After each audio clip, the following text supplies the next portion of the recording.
Let's begin by stating something that sounds counterintuitive, but is in fact one of the most psychologically grounded truths in human relationships. Proximity kills longing. Now, that might sound harsh, even cold, but if you examine the structure of desire, real, authentic desire, it always begins with some form of absence. You do not desire what is already in your possession. You appreciate it, maybe even love it, but desire is sparked by what you do not have or what you fear you could lose.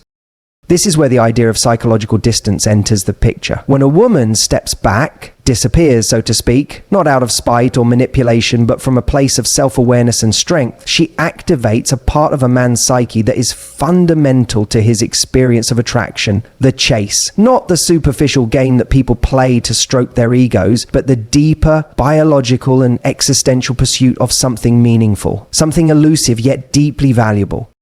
Men, especially those who operate in the realm of the rational, often require the emotional jolt of loss or potential loss to realize what they've taken for granted. This isn't a flaw in male psychology, it's a function of how the human nervous system responds to stimulus. When something is consistently available, it fades into the backdrop of our attention. This is habituation. We stop noticing the things that are always there. But the moment those things vanish, even for a short while, our senses reactivate. Suddenly, what was ordinary becomes extraordinary in its absence.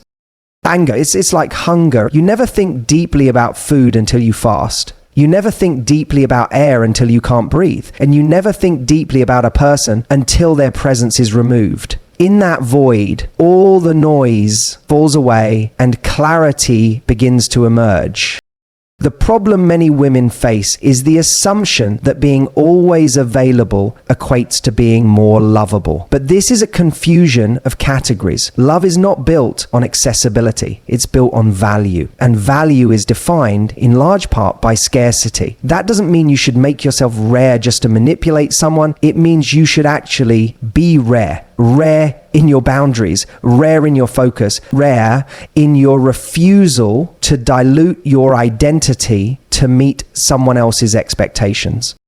When you disappear, you force the other person to feel your absence, and in that space, a psychological process unfolds. He begins to imagine, to remember, to regret, to idealize, and while we must be cautious not to build our worth solely on the perception of others, we must understand this. The mind often needs space to recognize what the heart ignored. Absence forces integration. It gives the soul time to catch up to the consequences of its actions.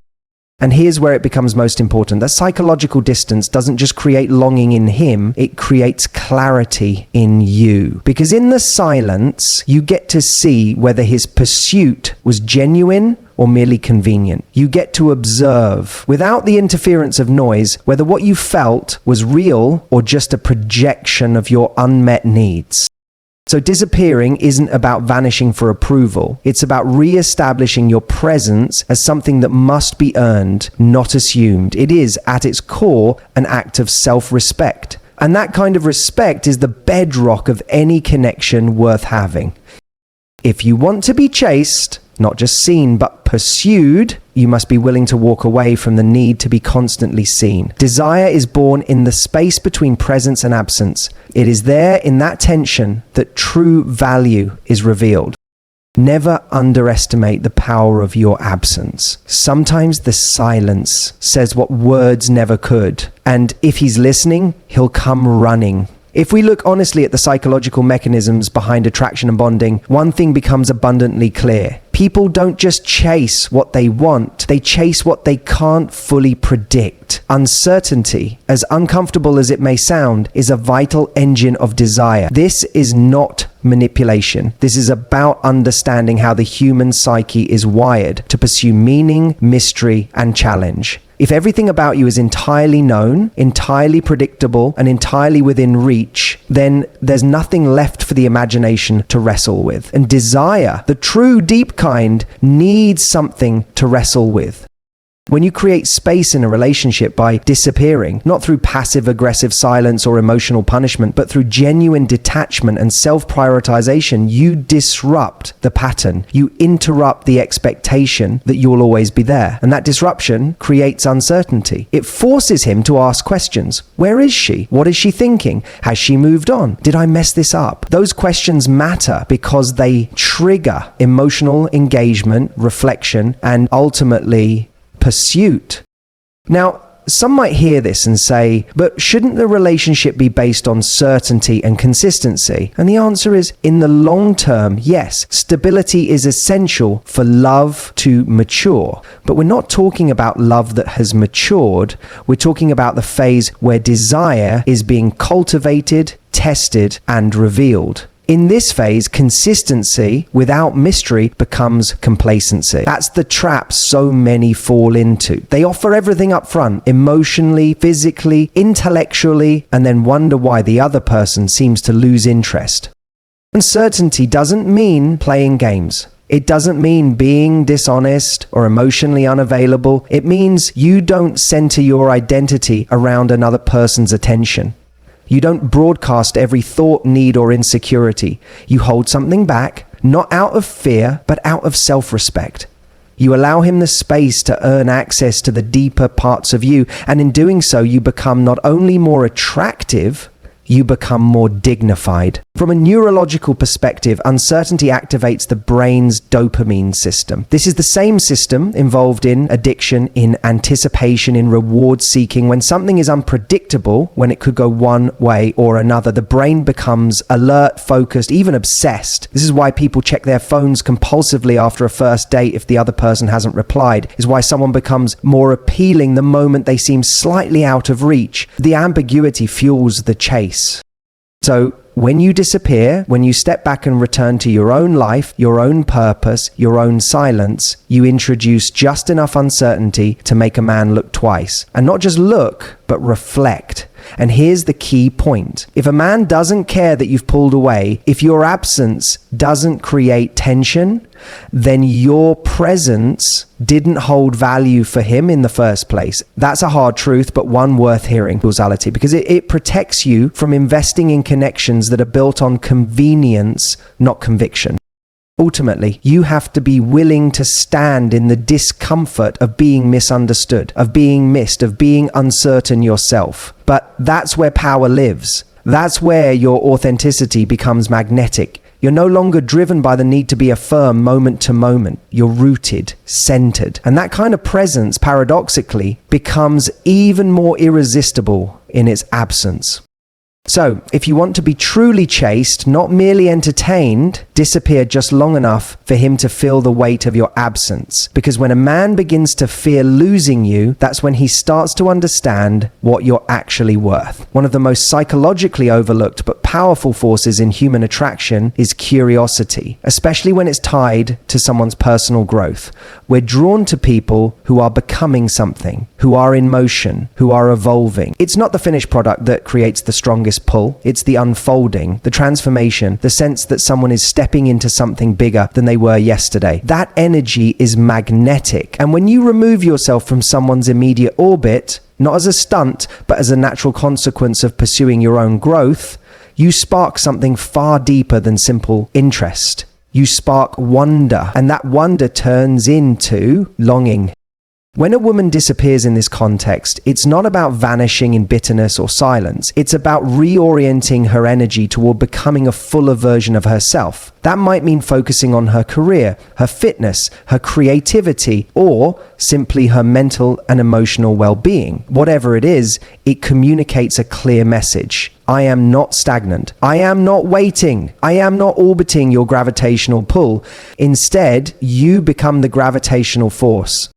Now, let's be clear. Men aren't blind to this. On an unconscious level, they recognize the shift. They may not be able to articulate it, but they feel it. Suddenly, she's not texting back within minutes. She's not sharing every thought. She's not signaling availability with her time or attention. And the brain starts asking questions. Where's she going? Who is she becoming? Am I still part of the story she's writing? These questions create emotional friction. And friction in psychology creates focus. What's happening here is that your withdrawal is creating a value contrast. When something or someone becomes less immediately accessible, but clearly more dynamic and desirable, that contrast heightens perceived value. We all do this. It's the reason people pay more attention to a book once it becomes a bestseller, or start craving a dish from a restaurant only after it sells out. Scarcity alone doesn't drive desire. Growth combined with distance does. That's what ignites a chase. Not because you've played hard to get, but because you've become hard to ignore. There's also something deeply archetypal about this dynamic. Across myths, stories, and religious traditions, the feminine has often been associated with mystery, transformation, and depth. She disappears into the forest, into the cave, into the underworld, not to be lost, but to be reborn. And when she re-emerges, she's no longer the same. She's become someone new. That's not just poetic metaphor. It's psychological reality. When a woman undergoes transformation away from a man's gaze, she doesn't just draw him back. She demands that he grow too, if he hopes to meet her again on equal ground. And that's the deeper truth. When you grow in his absence, you force him to reflect on his own growth or lack thereof. Your movement confronts his stagnation. Your evolution becomes a mirror. And that can either intimidate or inspire. But either way, it creates movement. And in relationships, movement is what leads to reconnection or rightful separation. Both are wins. So don't be afraid to disappear into your own becoming. Step into your silence, your solitude, your development. Because when a man sees that you're no longer circling around his world, but building your own, he starts to wonder if maybe he should find his way back into yours. There's a curious paradox in human behavior, one that governs not only romantic relationships, but also business, art, and personal success. It's this: people often value what is not easily grasped. And when you become emotionally over-available, when your presence becomes routine, predictable, and without boundaries, you strip away that psychological tension that drives desire. But when you disappear, not as a tactic, not with resentment, but with grounded intention, you reintroduce a crucial element into the dynamic: the unknown. And that unknown is what makes someone start thinking about you in ways they hadn't before. This isn't about playing games. It's not about manipulation. It's about recalibrating the emotional field between two people. Think of it this way. If you're always available, always emotionally on call, always the one reaching out first, you become part of the background noise of someone's life. Not because you're not valuable, but because the human mind adapts. It habituates. It normalizes. And anything constantly present is, by definition, no longer novel. That's just neuroscience.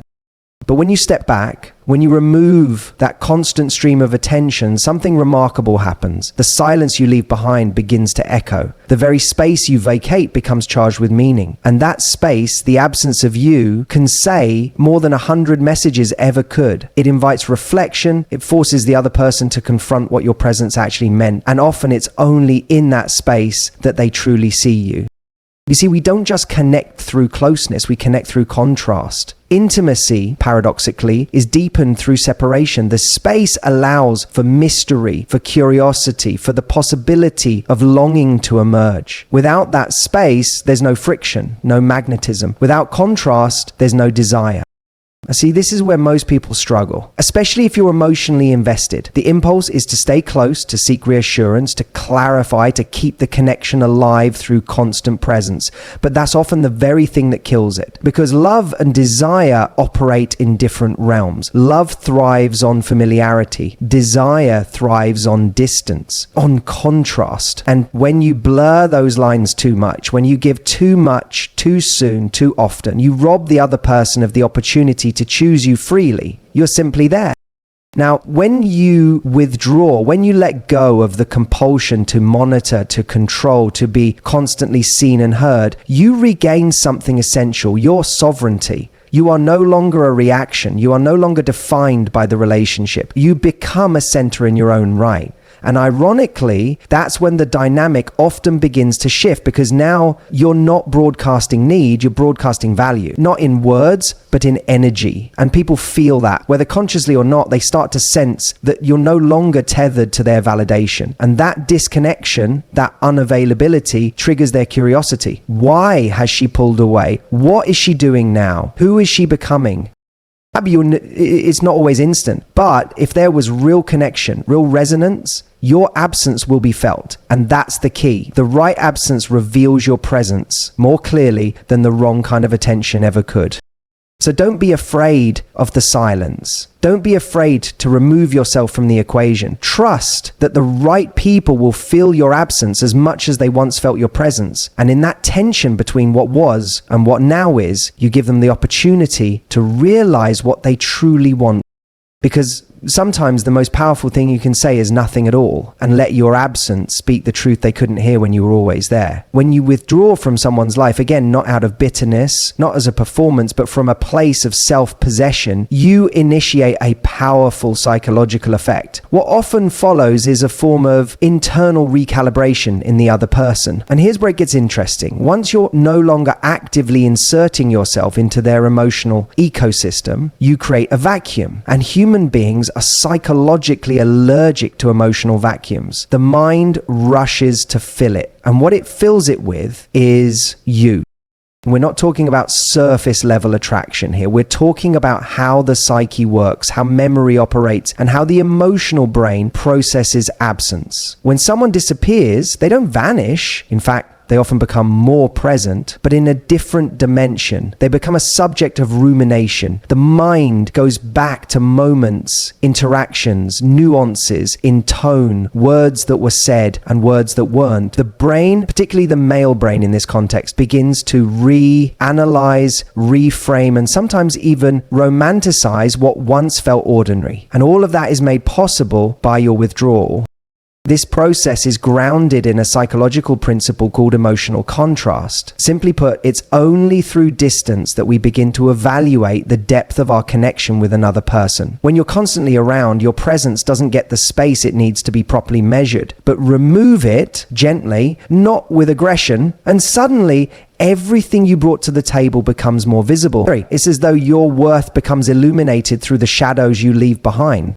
And let's be honest, men are not typically socialized to do deep emotional processing in real time. They're trained to prioritize action over introspection. But when the noise dies down, when you're no longer reaching out, texting, explaining, or performing emotional labor, something within them stirs. The silence acts as a mirror, and they begin to see not only you more clearly, but themselves. Who were they when they were with you? Who are they now that you're gone? The dissonance between those two selves begins to provoke a sense of loss. That loss, if there was a genuine connection, becomes intolerable. And that's when they start chasing. But here's the paradox. The chase doesn't begin when you try to make someone chase you. It begins when you no longer need them to. This is why authenticity is crucial. If your disappearance is just a tactic, it will backfire. People can sense insincerity. But if your withdrawal is born from truth, from an inner conviction that your value doesn't require external validation, then it carries a gravitational pull. You're no longer operating from a place of fear or scarcity. You're operating from abundance. And that shift in posture changes everything. So many women exhaust themselves trying to prove they're worthy of being pursued, when in reality, the proof lies in the quiet confidence to not pursue, the ability to let go, to detach, to hold your center in the face of uncertainty. This is what commands attention, not because it's dramatic, but because it's rare. And in a world oversaturated with noise, neediness, and overexposure, your restraint becomes magnetic. That's what creates the chasing dynamic. Not drama, not punishment, but peace. A peace that says, I don't need to convince you of my value, I live it. And in that peace, you become unforgettable. Because the one who can walk away with dignity is always the one remembered. And often, the one they return to when you disappear, again, not as a manipulative move, but as a reflection of your self-respect, you allow time to become your greatest ally. And time, when used properly, does something extraordinary. It creates contrast. It highlights absence. But more than that, it begins to reshape memory. People don't remember things as they were. They remember things as they felt. And the longer you're gone, the more time begins to contour those memories in ways that are often more flattering, more emotionally charged, and paradoxically more real than reality itself. And this isn't just a psychological trick, it's a reflection of how the human brain stores emotional experience. Emotions, especially those not fully processed, don't just disappear, they linger in the body and mind like unfinished sentences. When you were present, especially if you were emotionally generous, he may have taken that for granted. But your absence forces him to confront what was left unsaid, unresolved, and unappreciated. And this, over time, builds a kind of internal pressure.